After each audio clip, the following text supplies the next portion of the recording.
девочки. Вот как мы приготовили мясо.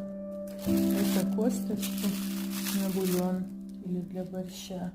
А здесь отбивное мясо. На 2 больших кусочка. Отбили, посолили, поперчили. Видите?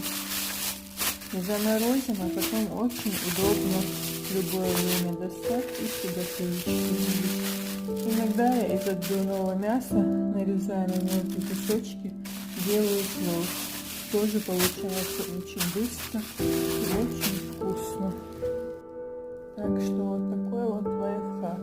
Совет для молодых хозяюшек. Очень удобно. Потом можно вот так посерединке разрезать и пожарить. Можно чисто как отбивное мясо куски пожарить.